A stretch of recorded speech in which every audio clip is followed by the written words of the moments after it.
On est Pessah 5786 et je voudrais qu'on parle de la Massa, du Hametz. Oui. Et d'ailleurs, la Haggadah, vous savez qu'on a plusieurs mitzvot le soir de Pessah. Une des mitzvot, une de nos mitzvot, c'est de raconter la sortie d'Égypte. Et c'est une mitzvah de Raïta. Les morts. Et donc, auparavant, il suffisait simplement de raconter. Mais l'Anshe Knesset Agedola, on dit ce qu'on devait dire. Nous ont dit ce qu'on devait dire. Et donc, ils ont, eux, établi la Haggadah. Hein? Et la Haggadah commence par des mots en araméen. Voici le pain de misère qu'ont mangé nos ancêtres en Égypte. Oui. En vérité, normalement, la matzah est le symbole même de notre sortie d'Égypte précipitée. C'est-à-dire, quand on n'a pas eu le temps de voir la pâte monter, alors à ce moment-là, on est sorti d'Égypte. Et donc cette matzah-là, est le symbole de la libération. Elle n'est pas en principe le symbole de ce qu'on a mangé en Égypte. Oui. Et pourtant, on dit, halachmania, voici le pain de misère que mangèrent nos ancêtres en Égypte. Et alors, à quoi ça fait allusion, ce pain de misère en question? Ici, le pain a un sens plus midrashique. Oui. Le pain, c'est notre vie. C'est ce qu'on mange tous les jours. Tous les jours, on consomme de l'air, on consomme des événements, on consomme du kavod, on consomme de l'affection, on consomme de l'amitié, on consomme de la guerre, on consomme de la paix. Oui, on consomme. On a un décor dans lequel qui nous fournit de grandes émotions, en quelque sorte. D'accord? Eh bien, le pain, c'est notre vie. Le pain de misère que nous eûmes en Égypte, c'est un pain qu'il faut comprendre. C'est le pain dans lequel on a ressenti un problème, un malheur. Oui. Viennent les Chachamim, ils disent en fait, faut comprendre. Tout est une question de conscience. Oui. On peut, dans le malheur, ne pas avoir conscience qu'on est malheureux, ou on peut, dans le malheur, avoir conscience qu'on est malheureux. Eh bien, on nous demande de prendre conscience très clairement que la vie que nous vivons n'est pas la bonne vie. Oui. De comprendre qu'on est dans un monde qui n'est pas le bon. Et de comprendre que ça va pas. Oui. Pourquoi ça va pas? Hachem, il n'est pas là. On le voit pas. Il n'est pas avec nous. Oui. Et donc, quand on vous dit, Halachman, voici le pain de misère que mangèrent nos ancêtres en Égypte, c'est que j'ai conscience de la pauvreté de mon existence. Car il peut y avoir bien pire que ça. C'est être pauvre et ne pas en avoir conscience. Se sentir bien dans notre pauvreté, dans notre médiocrité, oui, et d'être content de notre pauvre vie, oui, comme un contractuel qui est content de sa vie en disant ma vie est merveilleuse, je mets des PV à droite à gauche, c'est magnifique, ouais. Et donc ici, à partir du moment où je prends conscience de ma aniout, où je prends conscience de ma pauvreté spirituelle et que je ne m'y habitue pas, alors à ce moment-là, on a une solution. On a une solution, d'accord? Et c'est ça qui est écrit. Halachmania, voilà le pain de misère que mangèrent nos ancêtres en Égypte. Eux, ils étaient conscients de leur pauvreté. Ils savaient que ça n'allait pas. Et nous, aujourd'hui, dans notre galoute à nous, nous devrions être conscients de notre pauvreté, car si nous ne sommes pas conscients de notre pauvreté, alors il n'y a pas de solution. Quand beaucoup ne commence pas, d'accord? Ne nous donne pas. Donc, l'Echem Oni, oui, le pain de pauvreté, c'est le degré de conscience que j'ai de ma pauvreté spirituelle, d'accord? Et à partir du moment, plus je prends conscience de ça, de ma aniout, oui, et que l'on comprend que je suis en galoute, et que j'ai conscience pas seulement de ma galoute à moi, de ma pauvreté, mais du fait que finalement, nous avons, par nos péchés, contraint Hachem à ne pas pouvoir se montrer, à ne pas pouvoir vivre avec ses enfants. Oui, puisque Hachem ne peut vivre avec ses enfants que quand ses enfants ont un degré de spiritualité élevé, et que donc à partir de ce moment-là, je dois avoir conscience non seulement de ma galoute, ma pauvreté, mais de la galoute de la shrina qui n'arrive pas finalement à s'imposer dans notre monde à nous. D'accord? Et dès que nous avons conscience de cette galoute, alors on peut commencer à espérer. Tant que nous n'avons pas conscience que nous sommes en galoute, oui, et que nous sommes préoccupés de notre matérialité au point qu'elle occulte tout le reste, qu'elle occupe tout mon espace, alors à ce moment-là, je n'ai pas de solution. D'accord? Et je comprends maintenant la suite du passouk qui te dit, après, ah, Rahman, voici le pain de misère que mangèrent nos ancêtres en Égypte, oui. Kol dirfinité vaïchol, et on s'adresse maintenant aux autres. Tout celui qui a besoin, qui vient de manger, tout celui qui a besoin, qui vient de faire le Pessah avec nous. À partir du moment où moi j'ai conscience de ma haniout, je peux à ce moment-là parler aux autres, oui, parler aux autres, les rendre, leur donner à manger. Je leur donne à manger ce pain de misère, qui comprennent qu'ils sont pauvres, et à ce moment-là, toute conscience provoque une sollicitation. À ce moment-là, c'est une manière, en prenant conscience de ma pauvreté et du fait de la galoute de la shrina, que Hachem ne descend pas, alors à ce moment-là, Hachem vient et aide. Nous, on aide les autres, et Hachem vient et il nous aide. J'ai l'impression que c'est un petit peu contradictoire au fait de dire toujours Baruch Hachem, tout va très bien. Tout... On dit ça? Non, tout va très bien. Mais tout va très bien dans un monde qui n'est pas le monde définitif. Qui n'est pas Metoukan. Pas du tout. Mais quand je me plais dans ce monde-ci, qu'est-ce qu'il y a au bout du compte? Le matin, je vais à mon vélo à mon travail. À midi, je tape le carton avec les copains et on mange en apéritif. Je retourne au travail. Le soir, je rentre à la maison, on mange bien, etc. On va voir un film, on regarde la télé et on va dormir. D'accord? C'est quoi cette vie? À partir de ce moment-là, ni moi, je comprends ma mission, pourquoi je suis né. Je suis né pour ça. Je suis né pour cette médiocrité. Et en plus de ça, Hachem ne descend pas dans son monde avec ses enfants à cause de moi.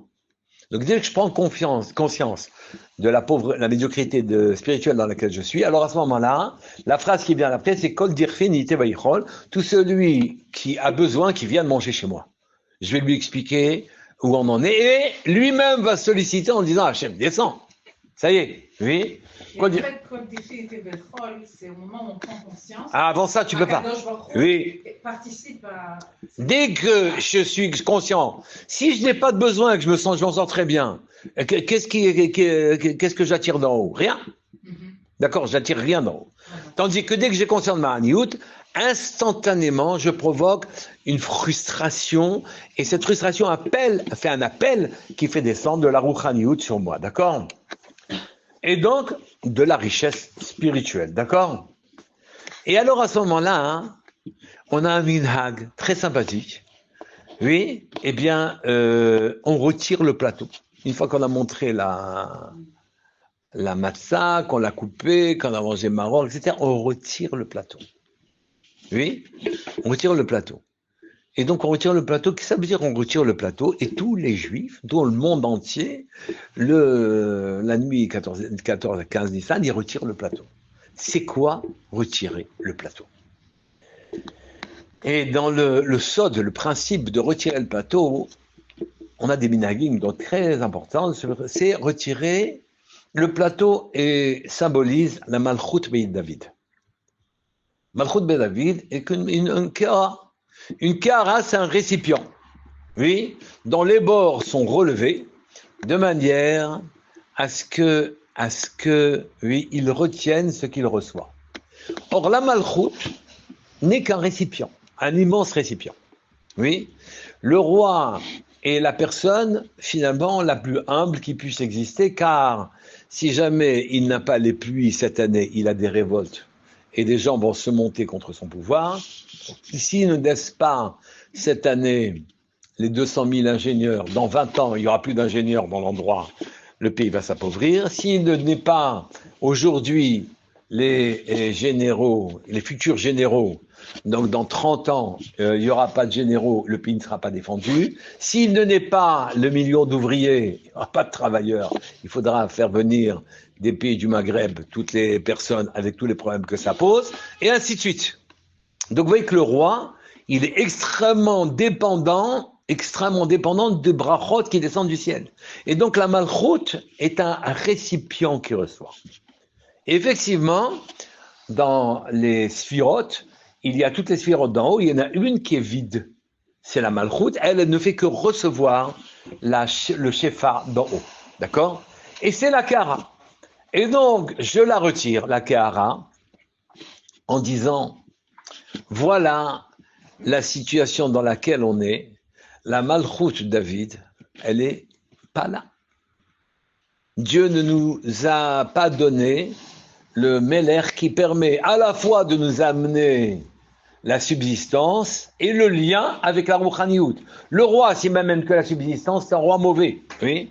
Le roi doit me donner une idée que lui-même est dépendant d'en haut, et donc il me montre un lien avec le haut, et à ce moment-là, il me donne aussi tout ce dont j'ai besoin. Il organise des tas pour me donner tout ce dont j'ai besoin. D'accord? Et donc, je retire la Kara pour dire, là, la Machoul Bet David, elle n'est pas là. Elle n'est pas là. Quand est-ce qu'on la remet? Amanishtana.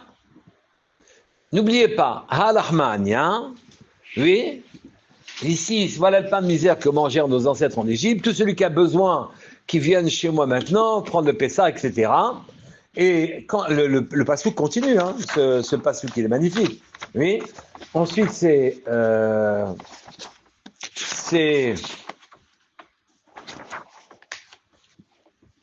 Ashtacha. Cette année, nous sommes ici, les Shana Haba'a Be'ara d'Israël. L'année prochaine, nous serons en Israël. Hashta Avdi. Cette année, nous sommes asservis. Oui. Les Shana Haba'a Be'nechorin. L'année prochaine, nous serons libérés. Oui. Et donc, tout le monde entier, chez les Juifs, dit ça le soir de Pessah. Donc, quand on a pris conscience de la haniout, de notre pauvreté et du fait que la Shrina elle-même souffre qu'elle ne puisse pas être avec nous, alors on dit cette année, on est ici. L'année prochaine, on sera en Israël. Cette année, on est servi esclave. L'année prochaine, on sera Bnei Chorin. Alors, vous allez me dire, mais on n'est pas esclave. En plus, on est en Israël. Oui. Eh bien, on n'est ni en Israël, ni libéré. C'est ça la vérité. On est en Israël, mais Israël n'est pas Malchut de David. Le roi de David, il n'est pas descendu. Hein. Le Mashiach, il n'est pas descendu en Israël. C'est le moins qu'on puisse dire. Et donc, c'est Trita de Déoula. Bah, c'est le début, d'accord. Mais on est en Israël quand même. Et on est en Eretz Israël, mais on n'est pas dans le Eretz Israël dans lequel on doit être. C'était un Ta'alir. Eh ben oui, mais quand on est au début du Ta'alir, des fois on préférait être à la fin du Ta'alir. On peut voir plein de choses qui se sont passées. C'est parfait, mais c'est pas suffisant. C'est même très insuffisant. Et je dois prendre conscience de ma niout, plutôt que de prendre conscience qu'on a vraiment, ça y est, on est arrivé. C'est ce que ceux qui écrivent Chofshi et Barceno, ils ont strictement rien compris. Ils n'ont rien compris. C'est ici que tu commences à travailler. On peut voir la moitié du verre qui est plein. Eh bien, à Pessah, il faut voir la moitié du verre vide. Parce que si je ne vois pas la moitié du verre vide, je ne provoque pas une frustration qui fait descendre la bracha sur moi. D'habitude, on doit pas. Comprendre le contraire. Non. On doit comprendre comme ça, parce que ça commence en disant voici le pain de Haniout. On ne commence pas par dire ah, le verre il est à moitié plein, tout va bien, Hachem, tu peux rester là-haut. On ne dit pas ça. On dit le contraire. On dit ça ne va pas. Même nous en Israël, on dit ça ne va pas. Ça ne va pas. Il faut que tu descendes. D'accord?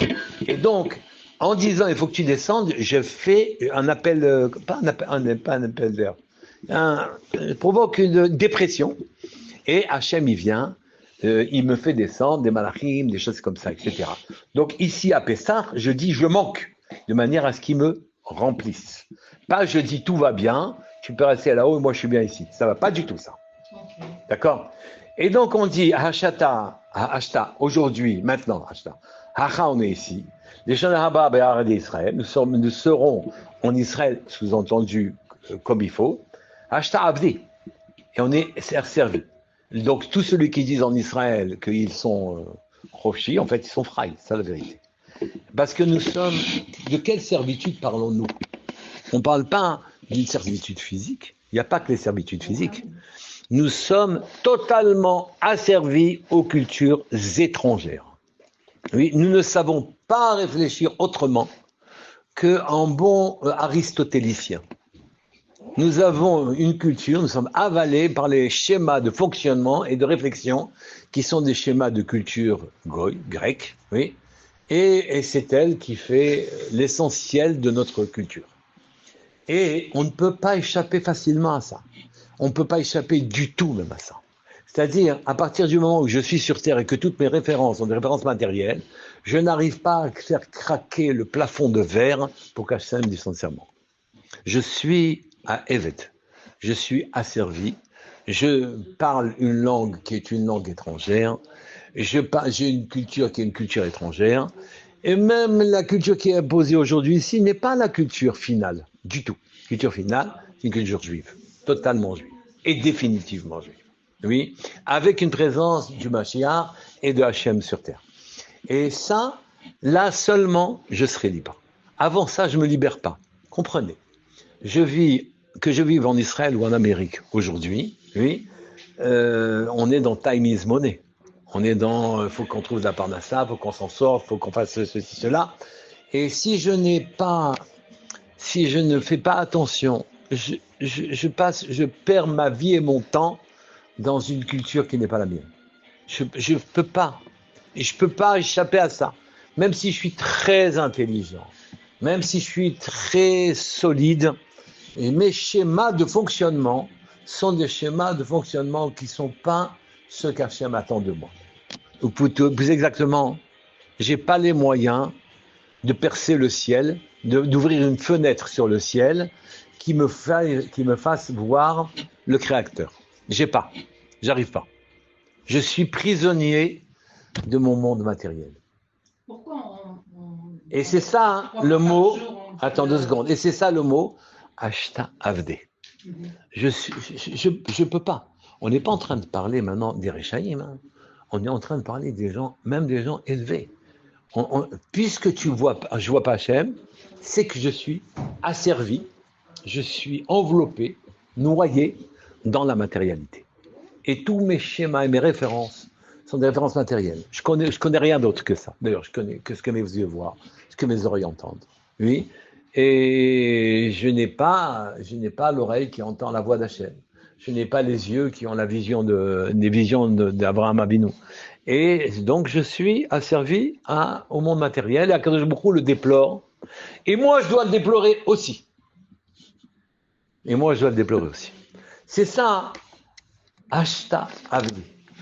Nous avons bien en Israël, on est asservi à une culture. Vous pouvez redire c'est quoi Ashta Maintenant, et Avdi avec Aïe. Avdi Aved. Les Shana Haba'a, et alors on dit à Akadosh Baruch Hu, je t'en prie, l'année prochaine, oui, l'année qui vient maintenant, oui, qu'on soit Bnei Chorin, c'est-à-dire que, ça y est, j'ai échappé à la pesanteur de la matérialité sur mon esprit. Mon âme ne parle pas, c'est mon corps qui parle. C'est mon corps qui fait écran.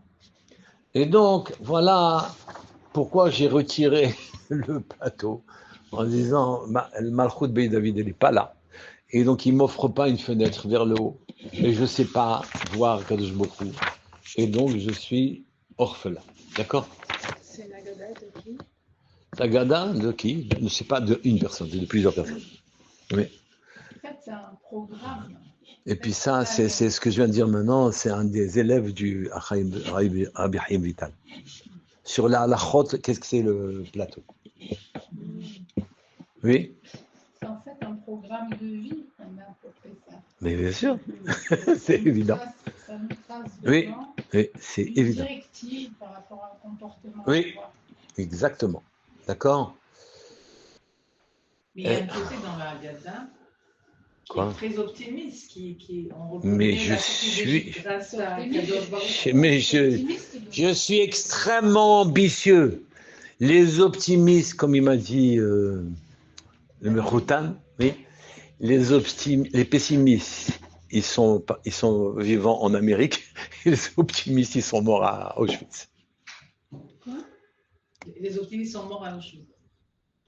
Ça veut dire quoi? Eh bien, ça veut dire il y a des moments où tu dois comprendre que ça ne va pas.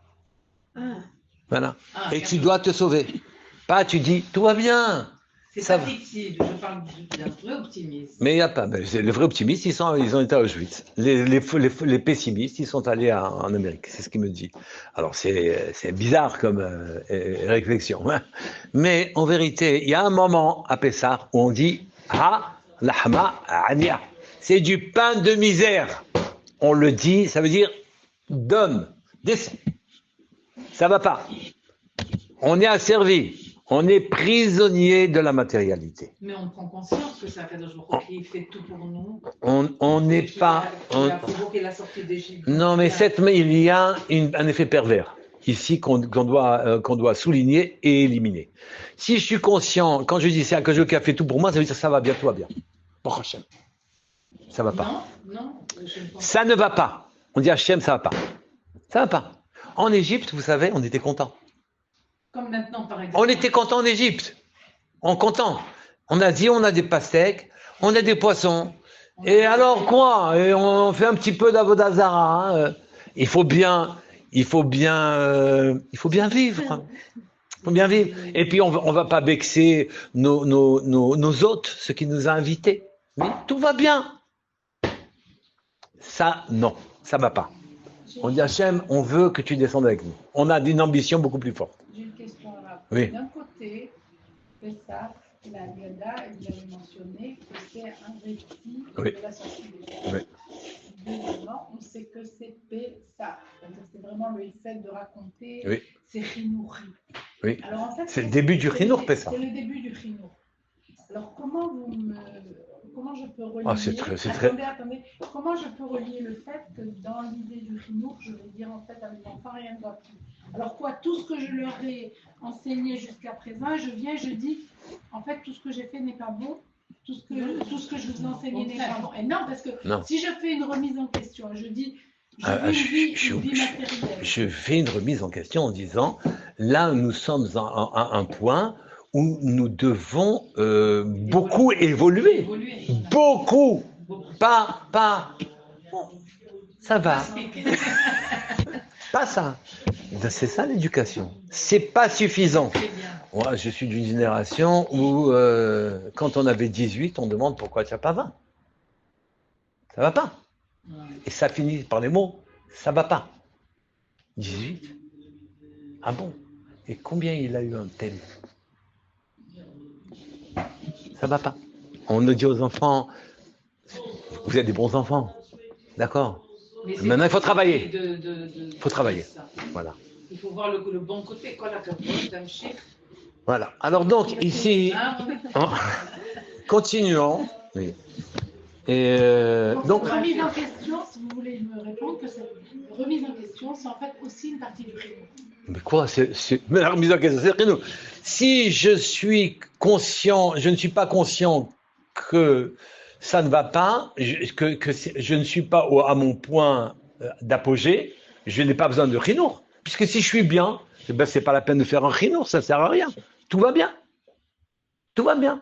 Chinour, ça veut dire non, tu n'es pas arrivé là, mon fils. Non, ça ne va pas ici. Non, ça, toi, tu dois faire ça, ça, tu dois faire ça. Et donc, le Chinour commence par les mots nous, tu n'es pas accompli.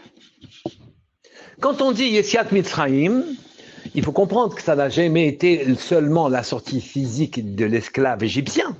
La sortie de Mitzrayim veut dire sortir des frontières de la matérialité. Ça veut dire devenir un avis. De venir voir la mer qui s'ouvre devant moi, monter au Sinaï, voir Akadosh Baruch Hu, recevoir la Torah. Ça, c'est les Juifs. C'est ça, les Juifs. Et le Chinour doit être celui-là. Le Chinour doit être celui-là. Et donc, on commence par dire, je suis conscient que là où le point où je suis en suis aujourd'hui n'est pas mon point final d'aboutissement. Si je sens pas ça, pourquoi j'ai pas besoin de Chinour? Je suis obligé de sentir ça pour créer la dépression qui va m'amener la bracha. D'abord, je sens que je suis pas arrivé, et à ce moment-là, je vais arriver. Si je sens que je suis arrivé, si je sens que je suis déjà, tout va bien. Tout va bien, ou en bas, d'accord? Et donc, c'est Halachmania, c'est la conscience que du pain que nous mangeons, lui, n'est qu'un pain de misère. D'un prof et d'un élève. Ouais. S'il commence à lui dire les mauvaises choses, J'ai pas dit dire les mauvaises choses, j'ai dit ça va pas. J'ai pas dit mauvaise chose. J'ai dit là où tu es maintenant, j'ai un bonhomme, prenant des choses les plus triviales, mais je dois lui enseigner à courir plus vite. Si je lui dis ça va bien, il va pas courir plus vite. Si quelqu'un il sait pas lire, et donc il est en train de déchiffrer difficilement. Si je lui dis tu dois accélérer, tu dois lire ta page plus rapidement, si je lui dis ça pas, là où tu es maintenant, c'est pas bien. Là où ça c'est bien, c'est quand tu lis. Mais bien sûr, bien sûr, bien sûr. Et c'est pour ça que c'est le Chinour Pessar, c'est le Chinour Pessar, la bouche qui parle, oui, et qui par la bouche, je fais avancer, comme maintenant je vous fais avec vous, par la bouche je dis non, oui, etc. Et à ce moment-là, on avance vers des horizons meilleurs. Donc là, Yetziat Mitzrayim, c'est la sortie de la matérialité avec une ambition gigantesque de pouvoir percer une fenêtre dans les cieux et d'avoir un accès à la véritable Ruchaniyut. D'accord? Et donc, grossièrement, voilà, c'est ça l'idée de Al-Rahmania. On remet le plateau. Pourquoi on remet le plateau à Manishtana? Dès que je commence à me poser des questions, quelle différence y a-t-il entre notre galout à nous, entre dans notre nuit à nous qui n'en finit pas? Pourquoi ça finit pas? Oui, avec les autres galoulotes qui ont toutes eu un catch, elles ont fini. Pourquoi nous ça finit pas? Pourquoi nous ça finit pas? Quand je commence à me poser des questions, c'est le début de solution. Je me pose des questions, donc je cherche. Oui. Donc on remet la carte, on remet le plateau parce que on est en train de remettre, de faire revivre la Malchut Beit David, avec tout ce que ça implique de grandeur. Oui. Grandeur matérielle, mais surtout grandeur spirituelle. Parce que David, il avait Ruach HaKodesh, quoi. Et il dirigeait le peuple avec sa spiritualité. Et il était en Kesher Yashir. Complètement. Les Télim, on le voit. Oui, complètement. Et les Télim, à nous, quand on vous dit que les Télim vous apportent la réfoua, ça veut dire qu'il y a dans les Télim une grandeur. Et donc, HaKadosh Baruch Hu a mis dans les mots de David qu'ils aient un pouvoir. Un pouvoir, d'accord? Et donc, on remet avec Manishtana, on remet la Kara, la Malchut Beit David, on est en train de la ramener. Manishtana halayla hazeh mikol halelot. Qu'est-ce qu'elle a de distinct notre nuit de toutes les autres nuits? D'accord? Ici, on peut comprendre de deux manières, oui. Manishtana halayla hazeh mikol halelot, que cette nuit, les Bnei Israël, c'est la nuit où la Kadosh Baruch Hu leur est apparu. Et il les a fait sortir, il est passé par-dessus les maisons des Bnei Israël. Et donc, lui-même, il est passé. Et que donc, il y a une hara incroyable. Oui, et qu'est-ce qu'elle a cette nuit par rapport aux autres nuits? Pour quelle raison ça s'est arrêté, cette hara? Pourquoi, quand on a un éclairage, il est fugitif? Pourquoi, d'un seul coup, on est le peuple juif, on voit Hachem, il vient, il intervient, et après, on voulait. Ou bien, qu'est-ce qu'elle a de distinct? Oui, cette nuit-là, notre nuit dans le sens de galout. Qu'est-ce qu'elle a de distinct, notre galout à nous, qui n'en finit pas, Mikol Halelot, de toutes les autres galoulotes, qui n'ont eu un ketz. 400 ans en Égypte, enfin 210 ans en Égypte, 70 ans à Babel, tout est tout un ketz. Pourquoi la nôtre, ça n'arrête pas? Pourquoi on n'a pas de sentiment de présence divine patente? Bien sûr qu'on voit que les coïncidences sont trop fortes et qu'il est là, mais on ne le voit pas. À lui. Oui. Et donc, qu'est-ce que c'est ces deux sens qui parlent, d'accord? Donc pourquoi notre nuit à nous, elle est plus longue que toutes les autres? Notre galoute à nous, elle est plus longue. Je prends la deuxième solution. Hein. La deuxième solution, non, c'est le contraire. La deuxième solution, c'est Manishtana Halayla Hazeh, dont le or était. Oui, j'ai inversé, oui. Dans le or, il y a eu le soir de Pessah, on a un niveau phénoménal. On sent au niveau, pour celui qui veut bien lâcher le monde, oui, se vider du monde un peu, alors il sent qu'il a un niveau. Mais ce niveau est fugitif. On demande pourquoi le niveau est-il fugitif? Pourquoi en Égypte, ils ont tous vu Hachem sauter par-dessus les maisons d'Israël, la mer s'ouvrir, et donc ils ont vu Hachem à la mer, et quelques jours après, 50 jours après, ils sont montés au Sinaï. Pourquoi une Éhara, et après, où est la lumière? Pourquoi ça ne continue pas? Et les Chachamim m'ont répondu, ouais, parce que tout ce qui est donné gratuitement, lui, n'a pas de pérennité. Tout ce qui n'a pas de it'aota d'iltata n'a pas de pérennité. Si jamais ça n'éveille d'en bas, ou c'est pas mon travail que je construis quelque chose, alors à ce moment-là, ce que j'acquiers sur le plan spirituel, alors à ce moment-là, il a une pérennité. Mais quand ils étaient en Égypte, que je leur a donné de démolir l'Égypte, que je a démoli l'Égypte, oui, et c'est pas par le mérite d'Ibn Israël, oui, il leur a ouvert la mer, c'est pas par le mérite, c'est bien au-delà du mérite d'Ibn Israël, c'est des cadeaux, d'accord? Et à partir de ce moment-là où c'est des cadeaux, on peut pas prétendre à ce qu'il y ait tout le temps des cadeaux, c'est pas possible, oui. Si ça avait été un travail personnel qui nous avait permis de sortir d'Égypte, donc on comprend ici les idées du Chinour aussi au passage, hein. Si c'était un travail personnel qui nous avait permis de sortir d'Égypte, alors à ce moment-là, nous aurions eu une lumière pérenne, une Éhara forte et pérenne, d'accord? Maintenant, je prends le deuxième sens, oui. Au niveau du Chinour, comment ça se... Eh bien, si tu veux avoir une compréhension, une vision pérenne, claire, il faut travailler. Sinon, quand le Baruch va te faire des cadeaux, tu vas attraper ça. C'est bien. Attention, je ne dis pas que c'est pas bien. Hein. C'est bien, les cadeaux, c'est bien. En fait, pour nous réveiller aussi. Oui, c'est bien. Je ne dis pas que c'est pas bien. Je dis que c'est bien. Mais quand tu vas ensuite pleurer que ça s'en va tout de suite, oui, sache qu'il n'y a pas de travail.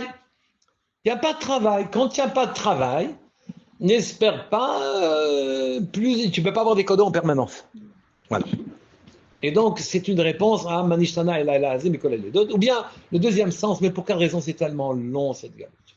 Là, je souligne le mot Laila.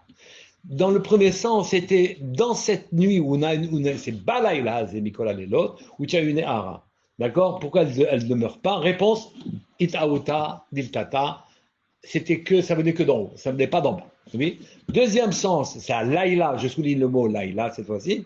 Notre nuit à nous, pourquoi elle ne s'arrête pas? Pourquoi elle ne s'arrête pas? D'accord? Notre galoute. Ouais, elle ne s'arrête pas. S'arrête pas. Et je veux être conscient de la galoute parce que si d'une main, bien que je remercie Hachem, que je sois vivant par des miracles permanents, mais que de l'autre côté, il n'apparaît pas Hachem. Il n'est pas là. On ne le voit pas, je veux dire. Il n'est pas là. Il est là tout le temps, mais il ne veut pas descendre chez nous. Ça va pas. On n'a pas construit un Mishkan comme il faut. Dans le paracha, c'est Vaïkra, on n'est pas Vaïkra. On construit un Mishkan, oui. Et du Mishkan, il a parlé à Moshe Rabbeinu Mifa. Mishkan, on ne construit pas un Mishkan. On ne construit pas. On ne construit pas. C'est pas construit. On est content avec une Éhara, on est content avec une impression, on est content avec un truc, mais que... C'est un niveau supérieur. Il faut passer il faut passer au niveau supérieur. Des fois, j'ai l'impression qu'on a oublié le but. Voilà. Ben, vous avez compris ce que j'ai dit. Voilà. Et alors, comment ça se fait, cette chose-là? Cette construction-là? Ben, cette construction, c'est qu'il faut être persévérant. C'est-à-dire, il ne faut pas lâcher. Il faut écarter aussi toutes les en fait, le plus grand truc, c'est d'écarter le monde. D'écarter le monde, de refuser toutes les us et coutumes qui te chevillent au sol. C'est très, très dur. Mais bien sûr que c'est dur. C'est inhumain. Attendez, c'est pas dur, c'est inhumain. C'est pas humain. J'ose pas dire ce mot. Non, non, mais ça veut dire que non, mais non, on est des juifs, on n'a qu'à ne pas être humains. On doit dépasser ça. C'est ce que je vous ai dit. On est prisonnier d'emblée. On part avec un énorme minus. Oui. À part qu'on a dans notre DNA des avantages. Notre ADN. Dans notre ADN, on a les valeurs juives, mais à part ça, on a grandi dans des milieux qui n'étaient pas forcément. Et alors? Oui, alors? Non, donc ça demande, pour enlever la galoute de soi, c'est comme vous avez parlé par rapport à Israël. Beaucoup de gens qui sont venus en Israël, ils ont pas encore enlevé la galoute. Mais c'est pire que ça. Israël est un révélateur. Alors, des fois, il vaut mieux ne pas me révéler mes défauts. Parce que j'ai un équilibre précaire déjà qui tient tout juste. Tu viens en Israël, ce que tu tenais, ta religion que tu tenais en galoute tranquille. Ouais. Ouais. Et tu viens ici, tu es secoué. C'est un révélateur, la terre d'Israël. Et donc, il faut faire attention ici de ne pas être plus matérialiste encore qu'on est là-bas, en disant je refuse tout. Donc, ici, c'est un révélateur, la terre d'Israël. Et c'est une épreuve, mais on te propose une épreuve pour que tu montes, pas on te propose une épreuve pour que tu te casses. Oui, bien sûr. donc tu as les moyens de passer cette épreuve. Peut-être tu dois te dire, moi je suis ici en Israël, puisque ici, il y a une pesanteur de révélation qui m'oblige soit à être sadique, soit à être moins que ce que j'étais avant, eh bien je ne dois pas être moins que j'étais avant. Je dois retrouver mes réflexes de puissance et de juif où je dis non. C'est là où Baïmaen, que la Yosef a refusé, il dit non. Point. C'est là où je vois que la simra joue un rôle très important dans notre manière d'avancer dans la Torah et de sacrifier un peu. La simra, la tristesse, je vais dire dans l'autre sens. La tristesse, c'est une catastrophe. Parce que la tristesse, elle me cloue au sol, littéralement. Elle me cloue au sol. Vous connaissez les gens qui sont à la place de la République et qui, après être sortis des camps de concentration, se réunissent tous les jours à 10h du matin sur les blancs et qui racontent leur malheur tous les jours. Et oui, et mon fils, tu te rends compte, il a perdu sa place, et l'autre, sa fille s'est mal mariée, et celui, etc. Et il y en a un jour qui vient et qui dit, c'est fini, je suis optimiste. Et donc les autres disent, c'est une trahison, tu nous as trahis. Nous, on est pessimistes, on doit continuer dans le pessimisme. Et donc il l'embête, le titille, etc. Et à la fin, il dit, mais si tu es optimiste, pourquoi tu fais cette tête? Il dit, parce que vous croyez que c'est facile d'être optimiste. Et donc ici, sans la tristesse, vous coupe les ailes. La simcha vous donne des ailes. Voilà. Et donc, le fait de prendre conscience de notre pauvreté ne coupe pas les ailes. Pas du tout. Au contraire. Moi, il m'aiguillonne. C'est un éperon. Vous savez, hier, j'étais dans un groupe. Attendez, on continue le cours. Oui, d'accord. Donc, oui, pourquoi notre galoute est si longue? Oui. Et on souligne la question, on la divise en 4. Oui. Matzah, c'est un pain de délivrance. Oui. Dans toutes les galouillottes, c'est un pain de tchouva. On comprend qu'on n'a pas abouti. On est incomplet, on est inaccompli. Oui. Et que donc, dans toutes les galouillottes, oui, on mangeait chametz et matzah, d'accord? Et on se goinfrait de matérialité, chametz, oui, et matzah, et en même temps, on avait une idée de spiritualité. Halayla zekulo matzah. Oui, on est en train de préciser la question. Dans notre monde à nous aujourd'hui, c'est kulo matzah. On a tous fait tchouva. Et on ne comprend pas. Les gens, ils sont plutôt religieux dans notre truc à vous. Avant, il y avait de ces réchaïm, mais alors, ils étaient capables de réécrire de la Gemara, de se convertir, etc. Aujourd'hui, tout le monde fait plus ou moins teshuva. C'est bien. Alors, comment ça se fait, alors qu'on est kulo matzah, comment ça se fait qu'Hachem, il n'apparaisse pas? Oui? Comment ça se fait? C'est la même chose. Bah, il va pas laisser tomber le peuple juif. Hein. C'est-à-dire, on est pour lui le peuple Amségoula. Donc là, même si on est degré 0, il ne va pas nous laisser tomber. Il ne va pas nous laisser tomber. Mais apparaître ou ne pas apparaître, ça ne dépend pas de notre... comment on voit les choses. Ben, ça dépend, ben oui. Mais on n'a qu'à ne pas les voir comme ça. Et il n'y a rien qui m'empêche de voir les failles de ce monde-ci. Ce n'est pas si difficile que ça de comprendre qu'il n'y a pas de spiritualité autour de moi. C'est pas si ça, c'est pas, il faut pas être Einstein pour attraper cette chose-là. On voit bien que le monde, il n'est pas très spirituel. Hein. C'est le moins qu'on puisse dire. Hein. Et ça s'aggrave encore. Enfin, on explique qu'est-ce qui se passe. Les gens sont plutôt bien. Oui. Chez Bechol Alelot, Anu Ochlim, chez Arirakot, on mange. Alors, c'est quoi la réponse? On dit, la réponse, on est dans la question là. On est dans la question, on est dans Manishtana. Qu'est-ce qu'il y a de spécial? C'est curieux, nous sommes tous. Non. La réponse, elle est Avadim. Avadim. Non, c'est la question. Ah, c'est des questions. C'est encore la question. C'est ça, les enfants, ils posent des 4 questions. Exactement. Dans chez Bechol Alelot, Anu Ochlim, Shar Yarakot. On se demande pourquoi on parle de légumes. Oui. Et Allah il a Hazé, Kulo Maro. Dans toutes les autres galouillottes, finalement, on faisait un kiff. Oui, on profitait du monde. Les Juifs profitaient. Chez nous, on ne profite pas du monde. Notre monde, il est marre, il est amer. C'est-à-dire, dès qu'un gosse il a un degré de réussite, il faut faire attention qu'il ne prenne pas des samim, qu'il ne prenne pas des trucs.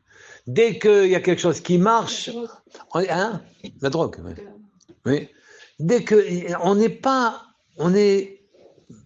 stabilisé. Avant, ils vivaient, ils mangeaient, ils vivaient tout, et ils profitaient de leur monde. Oui, aujourd'hui, non. On n'est pas tout le monde regarder toutes les publicités. Si vous voulez être mieux, faites ça. Si vous voulez être plus maigre, faites ça. Si vous voulez être plus beau, vous faites ça. Si vous voulez, donc on est des frustrés. C'est un monde de frustrés aujourd'hui. Oui. Eh ben c'est bien. Alors pourquoi ça dure? Voilà, on dit, c'est pas tout à fait ça. Oui. Alors pourquoi ça dure? Manishtana laïlaze. Avant. D'accord, ils avaient des défauts. Aujourd'hui, on est plutôt... ça va, quoi. On essaye d'être spirituel. Les spiritualités aujourd'hui, elles sont un marché florissant, non? On a une demande. Il y a une demande. Chez Bechol Alelot, il y en a dans toutes les autres galouillottes, oui, on ne trempait pas, même pas une fois. C'est-à-dire, on n'avait pas de liberté, on était avalé. Oui, on était avalé complètement. Les gens d'avant étaient des gens, ils étaient dans leur monde, hein. Ils étaient dans la matérialité, et bien comme il faut. Hein. Je ne parle pas de gens qui étaient exceptionnels et qui échappaient, et qui étaient quasiment, qui avaient Ruach HaKodesh, ou choses comme ça. Je parle le monde entier. Oui. Quand vous dites le monde, c'est... Les Juifs. Les Juifs. Écoute. Okay. Les autres ne sont là que pour nous aider à accomplir notre mission. Soit avec des aides, soit avec des claques. Les unes et les aides, comme les claques, sont autant d'incitations à faire la Avodat Hashem. Nous nourrissons nos ennemis. Si nous avons des gens qui nous détestent aussi violemment, c'est par notre faute. C'est par notre faute. Et enfin, la dernière question. Alors, les autres nous, on ne trempe pas, ça veut dire? Non, on ne trempe pas, c'est-à-dire on n'est pas... Ici, Metabelim, vous presque dire on ne se trempe pas dans un mikvé. On ne se trempait pas, on n'était pas... On n'avait pas de pureté. ils faisaient des... Hein?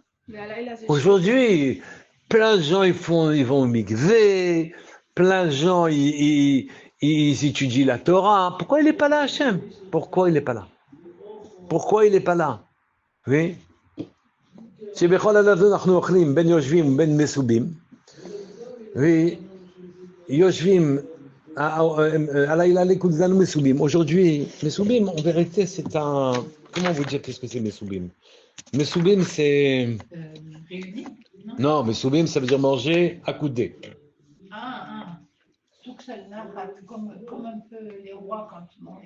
Nous sommes, oui, et donc le soir de Pessah, on doit se montrer que Akadosh Baruch Hu va nous envoyer une bracha, qu'on soit vraiment libéré. D'accord? Et... En fait, d'une remise en question de Al-Qur'an, les Banishtana, on doit faire un travail de changement de conscience entre le manque et un sentiment d'être après le roi. Et c'est-à-dire un appel pour être en roi, en sentant que nous ne le sommes pas encore. Ouais. Et que donc on a un trajet à faire. Qu'est-ce qu'on va devoir changer? Manisha, pour quelle raison on n'y est pas encore? Ouais. Oui, pour quelle raison on n'y est pas encore? Sarakol, on est pas mal. Ouais, c'est ça, on est pas mal, quoi. Qu'est-ce qui se passe? Oui. Et on répond, eh ben, on va te répondre. On est pas mal. Et donc, c'est pas normal que nous n'ayons pas encore une vision, que ma chère soit pas là, mais Machout Ben David ne soit pas là, que Hachem ne descende pas dans notre monde, en Israël, oui, etc. On comprend pas. Messoubim, c'est ça? Mais Messoubim, oui. On est Messoubim, on est. Et la réponse à ça, je voudrais arriver un peu à début de réponse, d'accord? Avadim, Aïdou le Pharaon Israël. Alors, la grande question, c'est qu'on n'était pas Avadim. Comme on a vu dans la Gada, où Esther Malka, elle a dit, si au moins on était Avadim. Oui, au moins on était Avadim. Alors, ça ne vaut pas le coup de faire perdre au roi de l'argent. Mais là, il veut nous tuer, Haman. Il veut nous tuer. Oui. Donc, on voit que Avadim, c'est quelqu'un qui est un bien, on fait attention à lui. Oui. Mais ici, les Égyptiens voulaient nous tuer, nous anéantir. Ils voulaient qu'on disparaisse de la circulation. Donc, on n'était pas vraiment Avadim. On était partis dans des... Ils nous tuaient. Ils étaient en train de nous tuer par la Avodakasha. D'accord? Puisqu'ils nous donnaient des travaux qui ne les servaient même pas. Des travaux qui ne servent à rien. La Avadim, ça leur convenait même plus. Même comme, oui, exactement comme à Hitler. C'est-à-dire, c'est pas des travaux, c'est pour tuer les gens. Voilà. C'est pas pour utiliser une force de travail en se disant, je les ai servis, c'est de l'argent, sinon ils veulent tuer. Alors à ce moment-là, pourquoi ça marquait Avadim? La Chachamim me répond, en vérité, nous étions Avadim, c'est-à-dire nous avions un statut d'esclave, car nous étions Pturim in mitzvot. Oui, c'est ça Avadim. L'Aved, il ne fait pas de mitzvot, il n'a pas de mitzvot. Mais on n'avait pas reçu la Torah encore, quelle mitzvot? Bien sûr que nous sommes un peuple qui connaissait déjà quasiment toutes les mitzvot. On étudiait, avec Moshe Rabbeinu, on étudiait tous les Shabbatot. Ben oui, Yaakov Avinu, il était... Et Shem et Ever, ils avaient des Shabbat. Ensuite, Abraham Avinu, il a mangé de la matzah le soir de Pessah. Quand il a reçu les Malachim, il leur a donné Ugot Matzot. Quand ensuite, et là on dit Ugot Matzot, on dit encore rien, mais quand ensuite les mêmes Malachim sont allés visiter Lot en Asdom, c'est marqué, là-bas aussi il leur a donné des Matzot, et là-bas Rachid dit qu'il Pessah Chaya. C'est Pessah. On demande, qu'est-ce que ça veut dire c'est Pessah? Ils ne sont pas descendus en Égypte pour en sortir et que tu as la matzah. Pourquoi cette matzah? Oui. Pourquoi ils mangeaient de la matzah? Donc, on dit qu'Abraham Avinu connaissait toutes les mitzvot. D'accord? La matzah, parce que la matzah, en vérité, c'est évident que le 15 du mois de Nissan, on doit manger de la matzah. Et il savait ça, Abraham. On doit manger le 15. Bien qu'on ne soit pas descendu en Égypte, qu'on n'en soit pas remonté, que notre pain n'est pas levé, et que donc on comprend pourquoi on mange de la matzah, eh bien, il savait déjà que le 15, on devait manger de la matzah. C'est un rapport, vous êtes... Comment il savait? c'est que le mois de Nissan, vous savez qu'il y a une mahloket entre les Tanaïm. Est-ce que le monde, il a été créé en Nissan ou en Tishri? Et on dit qu'en Tishri, la planification de créer le monde, c'était en Tishri. Le projet complet, c'était en Tishri. Mais dans la Marshava, quand même. Mais c'est pour ça qu'on est jugé par rapport à la Marshava. Quelle Marshava Hachem avait à penser quand il a fait le monde. Et donc on voit si on est conforme, tous les Tishri, à cette Marshava. On n'est pas puni pour nos pensées. Hein? On n'est pas puni pour nos pensées. Non, non. Si nos actes sont conformes à la pensée qu'avait Hachem quand il a voulu créer le monde. Puisque en Tishri, c'est la pensée de créer le monde. Donc on passe en Tishri devant la pensée. Est-ce que nos actes, maintenant que le monde a été créé, nos actes sont conformes à l'intention qu'avait Hachem quand il a créé le monde, point d'interrogation. C'est pour ça qu'on est jugé. Quand est-ce que le monde a été créé, matériellement? En Nissan. D'accord? Et donc le mois de Nissan est un mois de cristallisation, de matérialisation. Oui? La chose spirituelle, c'est cristalliser, concrétiser. Le mot ar, il est devenu une montagne. Le mot arié, il est devenu un lion. Le mot fleuve, nahar, est devenu fleuve. D'accord? La concrétisation se fait au mois de Nissan.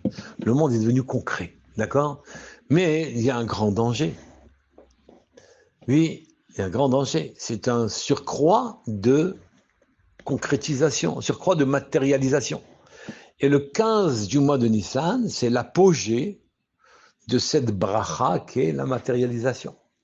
Et donc le 15 du mois de Nissan, Abraham a dit, c'est sûr qu'il y a une mitzvah de manger de la matzah, qu'au lieu de manger un pain qui gonfle, on ne va pas avaler de la matière, trop, oui, on prend un pain qui ne bouge pas, malgré l'afflux de force qui matérialise. D'accord? Et donc on savait déjà le 15 Nissan qu'on devait manger de la matzah. Simplement, il n'y avait pas les événements accompagnateurs qui justifiaient. Et donc c'est presque la matzah qui nous a fait qu'on a dans l'histoire été expulsé d'Égypte. C'est-à-dire comme ça, on a justifié qu'il fallait manger un pain qui ne monte pas. D'accord? Qui réduit en matérialité. Oui, le 15, il faut réduire. Ça y est, stop. On descend maintenant. D'accord? Et donc, pourquoi je vous ai dit ça? Avadé Mayenu les pharaons Mitzrayim. Je ne sais pas. Parce qu'on a dit qu'Abraham Avinu déjà mangeait la matzah, il avait donné. Avadim Mayonu les pharaons Mitzrayim, nous étions Avadim, esclaves de pharaon Mitzrayim. Alors, on sait tous que Paro, c'est le roi de Mitzrayim. Donc, le mot Mitzrayim est superflu. Oui. Et donc, les Chachamim nous ont expliqué que nous étions esclaves de Paro, notre Sechel était prisonnier dans le Sechel de Paro. On ne pouvait pas réfléchir autrement que Paro. Comme nous, aujourd'hui, on ne peut pas réfléchir autrement que les Américains. Voilà, donc les Grecs, comme vous voulez. C'est pas à faire autrement. On a une logique aristotélicienne. Et quel intérêt a Paro de faire ce qu'il a fait? Est-ce que c'est une question? Pourquoi une femme, elle veut commander son mari? Quel intérêt? Pourquoi un homme, il veut commander sa femme? Quel intérêt? Pourquoi le patron, etc. Non, mais c'est tout le monde. Tout le monde est contre nous. Ça va. Oui. Ça va. Aussi, ça fait partie du plan. Mais Akadosh Baruch Hu a fait une marechet, Hagdusha, et le système de Touma. Le système de Touma, il n'a pas de vitalité. Il ne vit pas. Et donc, c'est nous, avec nos fautes, qui perdons de la vitalité, qui lui faisons monter. Et il se rebelle contre nous. Si vous demandez pourquoi les Iraniens ne nous aiment pas, demandez-vous combien de fautes on a faites. Et qu'on a perdu de la vitalité qu'on leur a donné à eux. Ça, rien n'est perdu. Mais c'est pas ça le sujet. Le sujet, c'était... Et nous étions esclaves de Paro, c'est-à-dire on réfléchissait comme on réfléchit comme les Grecs, on réfléchit comme les Américains, on réfléchit comme les Européens, d'accord? Ça, c'est Paro. Hein? C'est tout le temps ce problème. Mais bien sûr que c'est tout le temps. On demande à être sorti. C'est ça, on dit Hachem, tu sais quoi? Moi, je m'en sors pas. Voilà, c'est simple. Moi, tout seul, je peux pas. C'est une guerre entre la Touma et la... Oui. Tout ce que vous avez comme événement, c'est une guerre entre la Touma et la Kedusha. Nous étions esclaves. Arvadim ayinu le Pharaon, mais Mitzrayim. Paro, c'est le Sechel. D'accord? Pera. Paro, Pera. Sechel. Mitzrayim. Comment Sechel? Pourquoi vous dites Sechel? C'est le roche, c'est élevé. Et c'est le roi aussi. C'est le Sechel. Nous voyons, comme on dit dans toutes les entreprises, la subjectivité du patron, c'est l'objectivité de son employé. Il est subjectif, il voit les choses comme ça. C'est bien comme ça, c'est bien comme ça, c'est bien comme ça. Moi, je ne peux pas voir autrement que c'est bien comme ça. D'accord? Ça, c'est Paro. Nous étions esclaves de Paro, c'est pas la peine d'ajouter Mitzrayim, puisque lui, c'était le roi d'Égypte. On dit non! Même Mitzrayim, qu'est-ce que c'est? Bassar, leur viande, Bassar et Chamor, Psaram. Ils sont pourris, sont tordus de mœurs. Oui? Et nous étions asservis par des gens tordus et immoraux. Oui? Et ça a un impact. Où tout est permis, tout est facile. Oui? C'est un impact, l'absence de moralité. D'accord?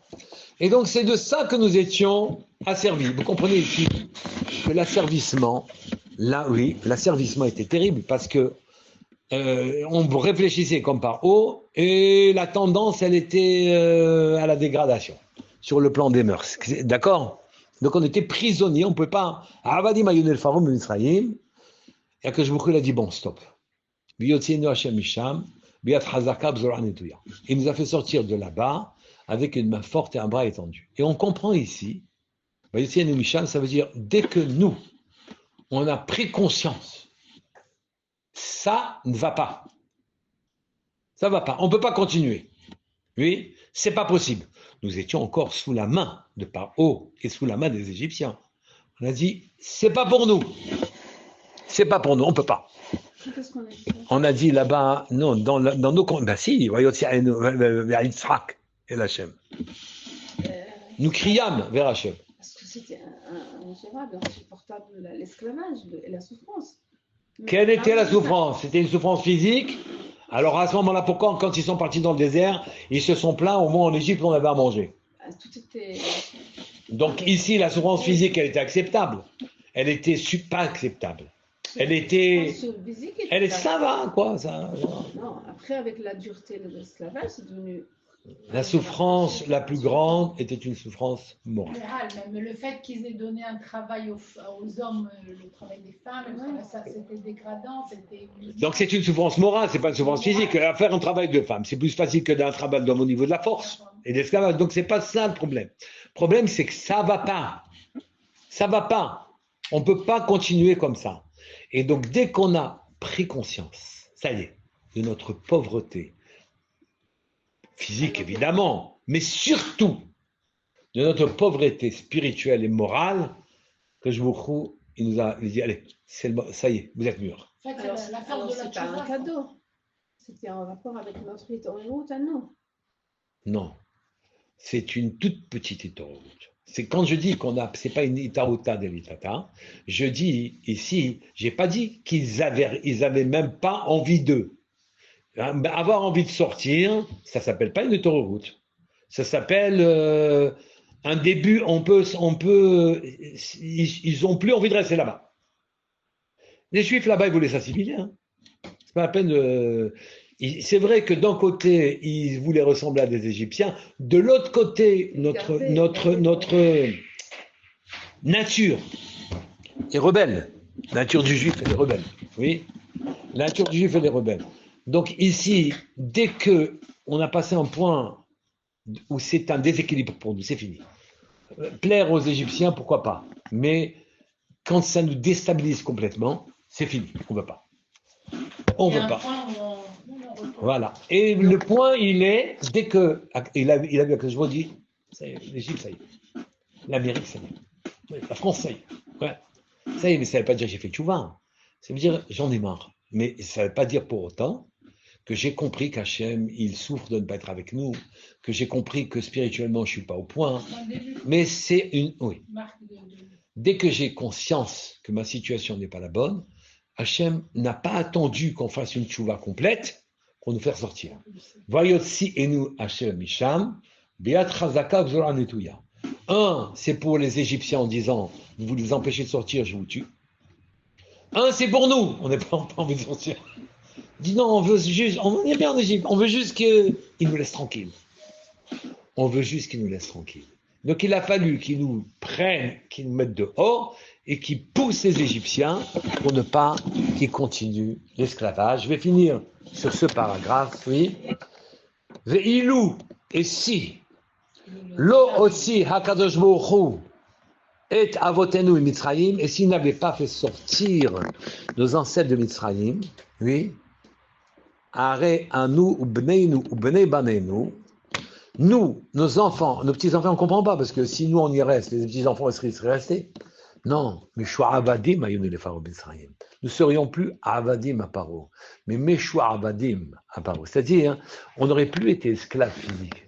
On a été médecin, on est avocat, mais asservi à la culture égyptienne, avalé et assimilé. Oui, complètement.